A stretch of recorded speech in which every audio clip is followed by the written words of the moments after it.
Hi, today, session 6, we are actually going to switch gears from what we've done in the first 5 sessions. This session marks a transition where we had an early focus on what social determinants of health mean, how historically our understanding of social and behavioral determinants of health have evolved.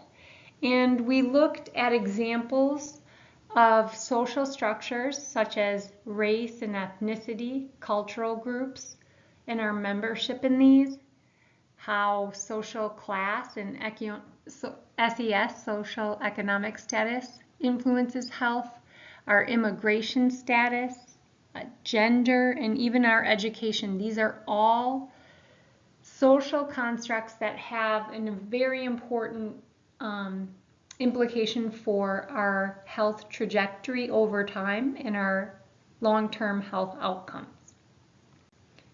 So where are we going? Now we're going to move into the life course perspective. And basically what this means is that these social determinants of health, they do not go away. There is a cumulative burden of negative health impacts based on our societal structures from womb to tomb or birth to death that follow us. So for example, if you belong to a marginalized ethnic group, your mom might experience stress throughout her life. When she conceives you, her pregnancy may be associated with limited interactions with healthcare providers and poor prenatal care, maybe high stress indicators, and you might be born with a low birth weight prematurely. Mom might have difficulty maximizing her earning potential, having a low paid job, might have limited family planning benefits, low resources to provide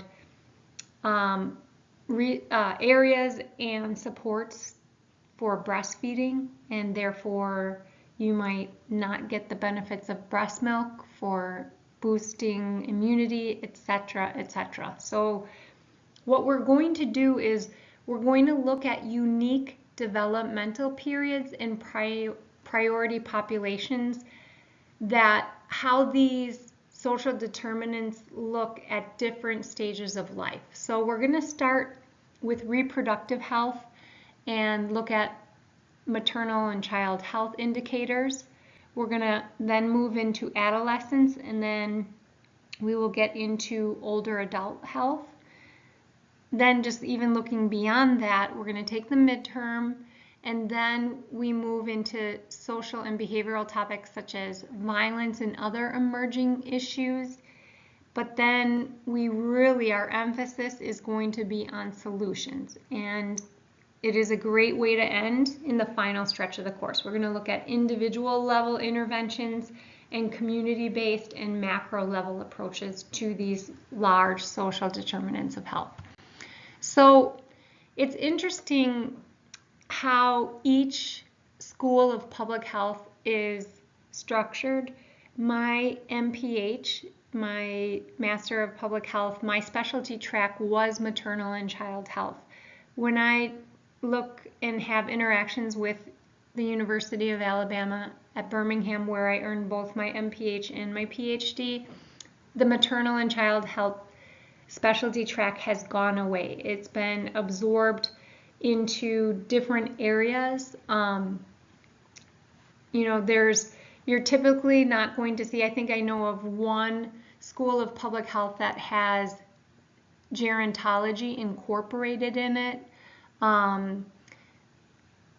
But you'll see that because it is a specific population, you're going to touch upon maternal and child health issues, whether you're in biostats, health promotion, or policy. You might focus on issues related to maternal and child health, but that specialty is really rare these days. So nationally, let's look at what's going on in terms of maternal and child health.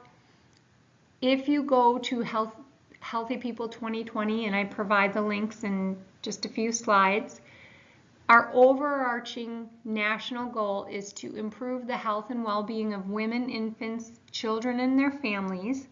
And this is a huge public health goal for our country because well-being determines the health of our subsequent generations, and it can help us address and anticipate and alleviate public health challenges for families, communities, and the healthcare system. If we don't take care of it now and try to prevent some avoidable conditions, we will have multiple levels of burden and avoidable expense, etc.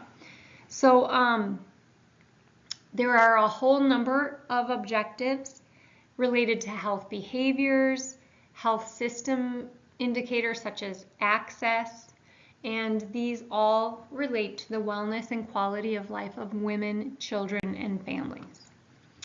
And why maternal and child health is so important? If you look at our healthcare expenditures, we spend the most in the first year of life and the last year of life. There's almost a U-shaped curve across our lifetime. If we don't take care of women who are carrying children in utero, they will be born with major expensive complications. Some of the health risks of the mom include hypertension and heart disease, prediabetes. We have gestational diabetes, so women who have elevated blood glucose during pregnancy are likely to develop type 2 diabetes later in life. If we don't take care of maternal depression, it can have very significant negative impacts on children when they are born. Risks can include genetic conditions. There is nothing in health promotion or public health that we can do to alleviate those. Health risks include sexually transmitted diseases. We know if mom has syphilis, without the proper guidelines, when a child is born, they can actually go blind. Tobacco use and alcohol abuse will have severe consequences in utero on the developing fetus. Women without adequate nutrition can also negatively impact the growing fetus.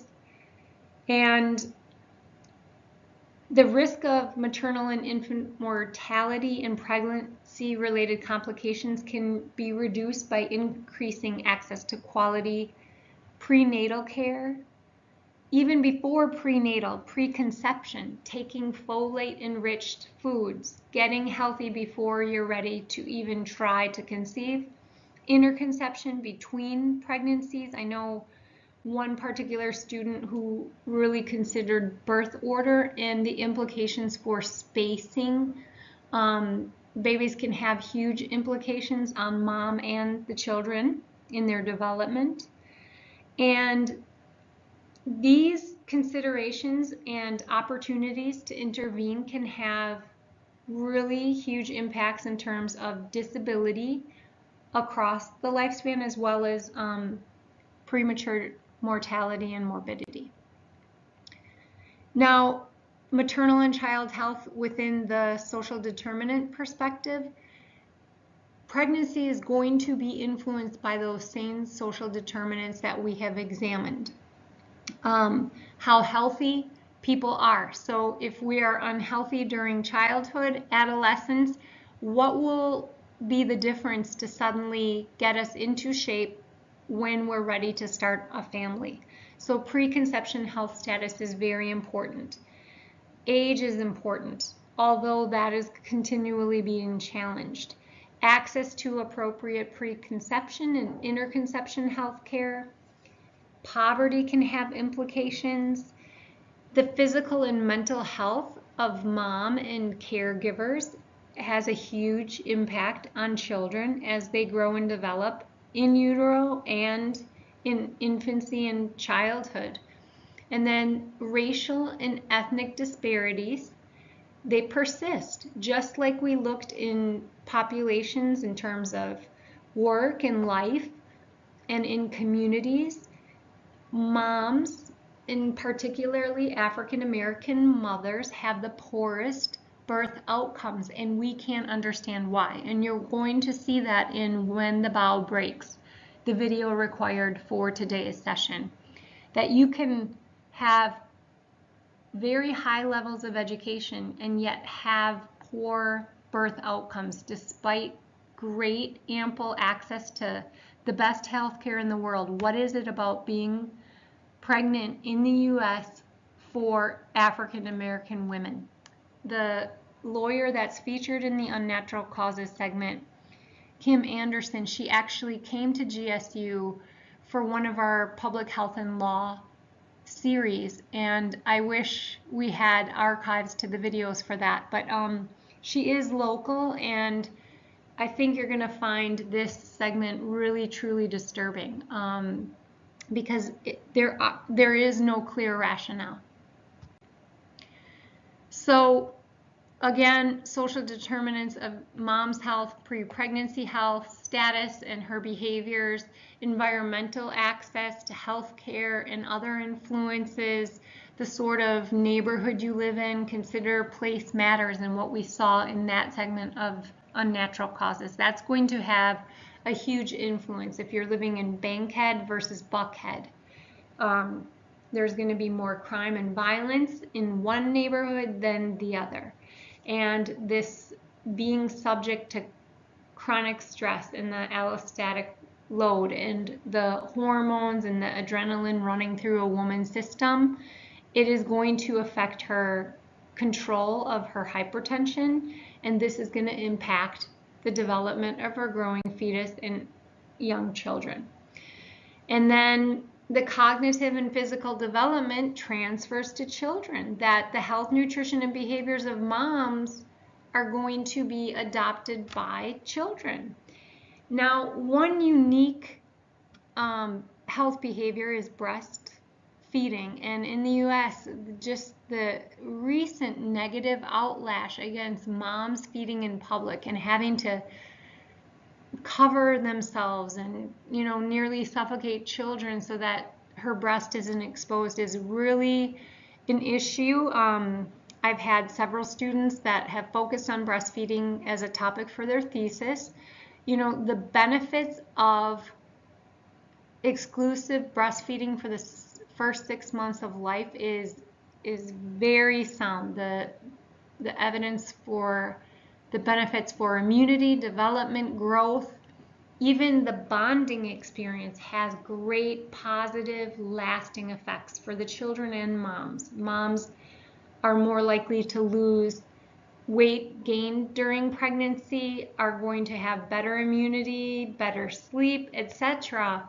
Yet it isn't, the acceptance rates are really starting to drop off. And then other than that, the type of physical environment, children need to be in a safe, nurturing environment, free from abuse and other violence and other exposures. I mean, think about growing up in inner city Chicago, where violent crime and guns are everywhere.